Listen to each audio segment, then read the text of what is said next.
আজ আমরা ঈদুল আজহার দিনের একটি গুরুত্বপূর্ণ সুন্নাহ সম্পর্কে আলোচনা করতে চাই, আর তা হলো মুসনাদ আহমদে বর্ণিত হয়েছে যে রাসূল করিম সাল্লাল্লাহু আলাইহি ওয়াসাল্লাম ঈদুল ফিতরে ঈদগাহে যাওয়ার সময় বাসা থেকে কিছু খেয়ে তারপরে যেতেন, আর ঈদুল আজহা এলে তিনি বাসা থেকে কিছু খেয়ে যেতেন না, বরং ঈদগাহ থেকে ফিরে কোরবানির পশু জবে করে সে পশুর গোশত দিয়ে দিনের প্রথম খাবার গ্রহণ করতেন। সেজন্য ঈদুল আজহার সুন্নাহ হলো সকাল থেকে কোনো কিছু না খেয়ে থাকা এবং কোরবানির পশুর গোশত দিয়ে দিবসের প্রথম খাবার গ্রহণ করা।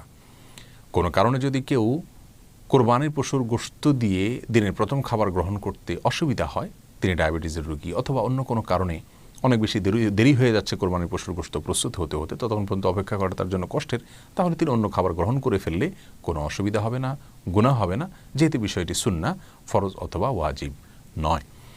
তবে যথাসাধ্য চেষ্টা করা উচিত দিবসের প্রথম খাবার, দিনের প্রথম খাবার যেন কোরবানির গোশত দিয়ে করা যায়।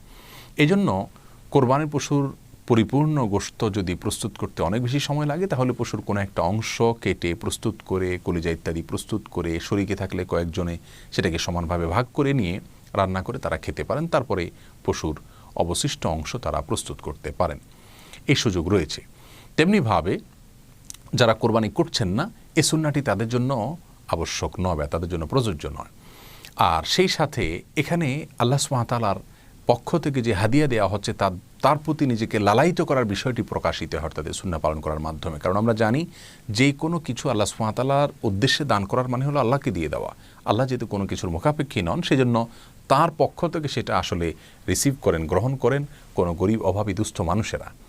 কোরবানি এবং আকিকার যে গোশত আল্লাহ সুবহানাহু ওয়া তাআলা এটা তার উদ্দেশ্যে জবে করার পরেও আমাদেরকে খেতে দিয়েছেন, তাহলে এটা আল্লাহ সুবহানাহু ওয়া তাআলার পক্ষ থেকে এক ধরনের উপঢৌকন, হাদিয়া, উপহার। সেজন্য আল্লাহর উপহার, আল্লাহর হাদিয়া দিয়ে দিবসের বা দিনের প্রথম খাবারটা গ্রহণ করলে সারা দিন আপনি সকাল থেকে না খেয়ে থাকলেন আর ওই খাবারটা দিয়ে দিনের প্রথম খাবার গ্রহণ করলেন, তাহলে তার প্রতি একটা আকর্ষণ তৈরি হয়, তার প্রতি একটা আগ্রহ আপনার ভেতরে তৈরি হয় এবং সন্দেহাতীতভাবে এর মাধ্যমে আল্লাহ সুবহানাহু ওয়া তাআলার হাদিয়া, আল্লাহ সুবহানাহু ওয়া তাআলার দেওয়া উপহারের প্রতি এক ধরনের শ্রদ্ধা প্রদর্শন হয়। এটাও এই সুন্নাহটির একটি সুপ্ত রহস্য বলে অনেক উলামা ইকরাম উল্লেখ করছেন। সেজন্য ঈদুল আজহার দিনে দিবসের প্রথম খাবার হিসাবে কোরবানি গোশত খেতে পারলে ভালো হয়। কোনো কারণে না খেতে পারলে অথবা সে পর্যন্ত অপেক্ষা করাটা অসুবিধা হয়ে গেলে অন্য খাবার গ্রহণ করলে কোনো প্রকার সমস্যা হবে না, কিন্তু চেষ্টা থাকা উচিত সুন্নাহটাকে পালন করার। আল্লাহ সুবহানাহু ওয়া তাআলা আমাদের সকলকে সুন্নাহর উপরে আমল করার তৌফিক দান করুন। আসসালামু আলাইকুম ওয়া রাহমাতুল্লাহি ওয়া বারাকাতুহু।